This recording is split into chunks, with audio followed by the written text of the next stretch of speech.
please, if you've checked us out before and you like us, why don't you give us a subscribe? Canelo Alvarez versus Terrence Crawford. That happened this past weekend. Chevy did not get to check this out. I did. And I'll tell you first off, what I didn't like. I was out late and I got home late. So I was like, well, I'm going to go check out the fight. I hope it didn't start already. Because we're trying to, improve the pace on things. Well, that fight did not start.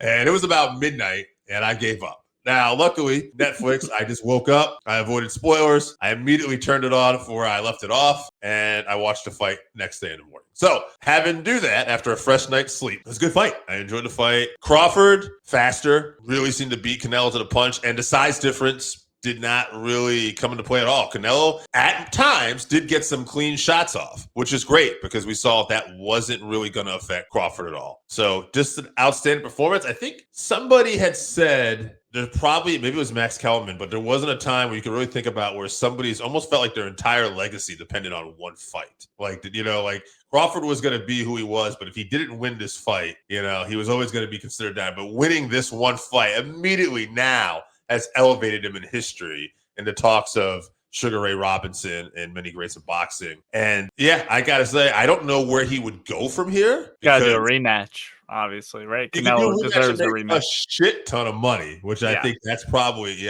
what they'll end up doing. But I'm just saying in terms of like other opponents out there for him, I don't see Crawford wanting to step up any more weight class. Because I know somebody mentioned David Benavidez for him at one point, who Canelo was actively trying to avoid. And Crawford flat out said, he's way too big.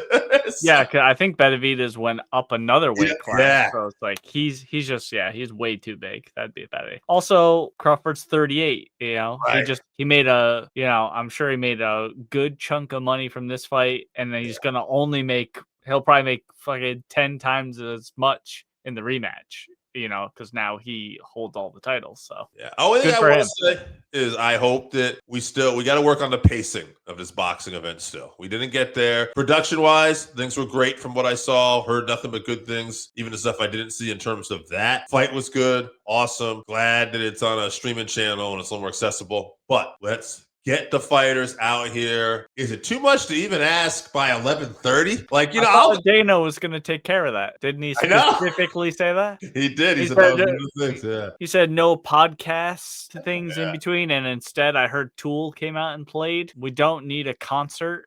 You already have drawn the people in. They're there to watch the fight. Fucking put the fighters out there in the ring to fight. I would say, looking at it is he made some promises he probably couldn't deliver on, because in all honesty, even though I know people are talking about TKO boxing and everything like this wasn't really TKO boxing. He was just able to put his name on it. So you really probably didn't have Turkey show. It's the Turkey show. Yeah, exactly. But hey, all right. You know what? Overall, the big thing was good for Terrence Crawford. So good for him. Glad to hear it. One of the best in boxing and one of the guys I enjoy going on my way to watch fight.